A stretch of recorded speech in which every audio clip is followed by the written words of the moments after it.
नमस्कार शेतकरी मित्रांनो, आजच्या या विशेष माहितीत आपलं स्वागत आहे. वाढता खर्च आणि लहरी हवामान यामुळे आजकाल कापूस म्हणजे आपलं पांढरं सोनं पिकवणं खरंच खूप जिकिरीचं झालंय, बरोबर? म्हणूनच आज आपण एका व्यावसायिक पीक सल्लागाराच्या चष्म्यातून कापूस लागवडीची एक अचूक रणनीती उलगडून पाहणार आहोत. ही अशी प्रगत तंत्रे आहेत जी थेट शेताच्या बांधावर काम करतात आणि बंपर उत्पादनाची खात्री देतात. तर आज आपण या संपूर्ण पीक चक्रावर एक नजर टाकणार आहोत. यात जमीन तयार करणे, बियाणे निवड, बीज प्रक्रिया आणि पेरणी, पाणी व खत व्यवस्थापन, आधुनिक तंत्रज्ञानाचा अवलंब, एकात्मिक कीड व्यवस्थापन आणि शेवटी वेचणी व साठवणुकीच्या योग्य पद्धती या सर्व गोष्टींचा समावेश असेल. चला तर मग सुरुवात करूया पहिल्या टप्प्यापासून, जमीन आणि बियाण्यांची निवड. कारण भक्कम पायावरच दमदार पिकाची इमारत उभी राहते. आता बघा, कापसाला साधारण 21 ते 30 अंश सेल्सिअस तापमान आणि 500 ते 800 मिलीमीटर पाऊस अगदी उत्तम मानवतो. उन्हाळ्यात मध्यम ते भारी काळ्या जमिनीची खोलवर नांगरट करून घ्या आणि पेरणीपूर्वी हेक्टरी 5 ते 10 टन कुजलेलं शेणखत किंवा कॉम्पोस्ट जमिनीत मिसळायला अजिबात विसरू नका. माझा सल्लागार म्हणून अनुभव आहे की या साध्या गोष्टीमुळे जमिनीचा पोत इतका सुधारतो की मुळांची अगदी जोमदार वाढ होते. एक अतिशय महत्त्वाचा आकडा 6 ते 8 हा आपल्या जमिनीचा पीएच म्हणजे सामो असायला हवा. कापसासाठी हा स्तर अगदी परफेक्ट आहे. पण हा सामो ओळखायचा कसा, यावर एकच उपाय आहे आणि तो म्हणजे दरवर्षी माती परीक्षण करणं. अंदाजे खतं टाकण्यास सोडा. माती परीक्षणामुळे जमिनीला नेमकं काय हवंय हे आपल्याला अचूक समजून येतं. यात तुमचा पैसाही वाचतो आणि पीकही चांगलं येतं. जमीन तयार झाली की पुढचा मोठा निर्णय येतो बियाण्यांचा. आपल्याकडे रासी, अजित, यूएस ॲग्री, बायर असे लोकप्रिय बीटी वाण आहेत आणि सोबतच AK7 किंवा फुले धन्वंतरीसारखे दमदार देशी वाणही आहेत. इथं माझा एक प्रामाणिक सल्ला राहील, लोकांचं बघून नाही तर नेहमी तुमच्या स्थानिक हवामानाचा आणि जमिनीचा प्रकार बघूनच योग्य वाणाची निवड करा. चुकीचं बियाणं म्हणजे सुरुवातीलाच झालेली मोठी चूक. वळूया दुसऱ्या टप्प्याकडे, बीज प्रक्रिया आणि पेरणीची योग्य पद्धत. इथं बरीच मंडळी एक चूक करतात. कच्चं बियाणं बाजारातून आणून थेट जमिनीत पेरणं म्हणजे एक मोठी संधी गमावणं. थोडा वेळ काढा आणि बीज प्रक्रिया नक्की करा. सुरुवातीला जैविक प्रक्रिया करा. प्रति किलो बियाण्याला 25 ग्रॅम अझोटोबॅक्टर आणि 25 ग्रॅम PSB चोळा. त्यानंतर बुरशीपासून बचावासाठी 2 ते 3 ग्रॅम कार्बेंडाझिम किंवा थायरम लावा. ही साधी प्रक्रिया पिकाला सुरुवातीलाच एक मजबूत सुरक्षा कवच देते. आता वेळ कोणती साधायची? जर पावसाळी कापूस असेल तर जूनचा 2रा ते 4था आठवडा लागवडीसाठी अगदी परफेक्ट आहे. लक्षात ठेवा मित्रांनो, पेरणीला यापेक्षा उशीर झाला तर पुढे जाऊन पिकावर गुलाबी बोंडळीच्या हल्ल्याचा धोका प्रचंड वाढतो. वेळेवर पेरणी हेच कीड व्यवस्थापनाचं पहिलं पाऊल आहे. पेरणी करताना 2 झाडांमधलं अंतर हे अगदी गणितासारखं अचूक हवं. बीटी कापसासाठी 120 बाय 45 ते 60 सेंटीमीटर अंतर ठेवा, तर देशी वाणांसाठी 60 बाय 30 सेंटीमीटर अंतर पुरेसं आहे. असं का?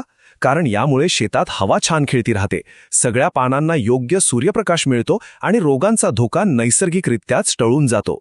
आता पुढचा आणि अत्यंत कळीचा टप्पा, पाणी आणि खत व्यवस्थापन म्हणजेच पिकाचं संतुलित पोषण. बंपर उत्पादन काढायचं असेल तर पिकाला योग्य डोस मिळायलाच हवा. प्रति हेक्टर 100 किलो नत्र, 50 किलो स्फुरद आणि 50 किलो पालाश. थोडक्यात हे प्रमाण 2-1-1 असं असायला हवं. आणि एक महत्त्वाची टीप, नत्राची सगळी मात्रा एकदम ओतू नका. ती विभागून द्या, जेणेकरून पीक ती हळूहळू आणि पूर्णपणे शोषून घेईल. फक्त मुख्य खतं देऊन भागत नाही बरं का. मॅग्नेशियम, झिंक आणि बोरॉन यांसारख्या सूक्ष्म अन्नद्रव्यांची पिकाला प्रचंड गरज असते. या घटकांकडे दुर्लक्ष केलं तर पीक कधीच आपल्या पूर्ण क्षमतेने वाढत नाही. पानांची गळ थांबवायची असेल आणि बोंडाचा आकार वाढवायचा असेल तर हे घटक मस्ट आहेत. पाण्याचं नियोजन करताना ठिबक सिंचन हा खऱ्या अर्थाने एक गेम चेंजर ठरतो. फुलधारणा आणि बोंड भरण्याच्या अवस्थेत पाण्याची सर्वात जास्त गरज असते. पण जर शेतात पाणी साचून राहिलं तर पिकाचा श्वास कोंडतो आणि वाढ खुंटते. तिथेच ठिबक सिंचन मदतीला येतं, जे पाणी आणि खते अचूकपणे थेट मुळांपर्यंत पोहोचवतं. चला तर मग येऊयात चौथ्या टप्प्याकडे, आधुनिक तंत्रज्ञानाचा वापर. आधुनिक शेतीची हीच ती खरी ताकद आहे. वाढता उत्पादन खर्च आटोक्यात आणण्यासाठी हे तंत्रज्ञान म्हणजे आपलं गुप्त हत्यार आहे. आता पारंपरिक सपाट वाफ्यांपेक्षा BBF म्हणजेच ब्रॉड बेड फरो किंवा गादी वाफा पद्धतीचा वापर करून बघा. अतिवृष्टीच्या काळात या पद्धतीमुळे अतिरिक्त पाण्याचा वेगाने निचरा होतो आणि आपलं पीक पाण्याखाली सडण्यापासून वाचतं. आणि ड्रोन फवारणीबद्दल तर तुम्ही ऐकलंच असेल. ड्रोनमुळे मजुरीचा खर्च वाचतो, वेळेची प्रचंड बचत होते आणि फवारणी अगदी सुईच्या टोकाइतकी अचूक होते. जिथे दाट पिकामुळे माणूस आत जाऊ शकत नाही, तिथे ड्रोनची फवारणी अगदी जादूसारखी काम करते. 5वा टप्पा अतिशय संवेदनशील आहे. एकात्मिक कीड व्यवस्थापन. किडींवर हुशारीने मात कशी करायची ते पाहूया. IPM किंवा एकात्मिक कीड व्यवस्थापन हा शब्द कदाचित जड वाटेल, पण याचा सोपा अर्थ म्हणजे थेट हानिकारक रसायनांच्या बाटल्या उघडण्यापूर्वी थोडे मशागतीचे आणि जैविक उपाय वापरणे. ही एक बहुस्तरीय संरक्षण रणनीती आहे जी तुमच्या पिकाचं आणि खिशाचं दोन्हीचं रक्षण करते. आपल्या कापसाचे मुख्य शत्रू कोण आहेत? गुलाबी बोंडळी, मावा, तुडतुडे आणि अमेरिकन बोंडळी. ह्या शत्रूंवर सुरुवातीपासूनच कडी नजर ठेवावी लागते.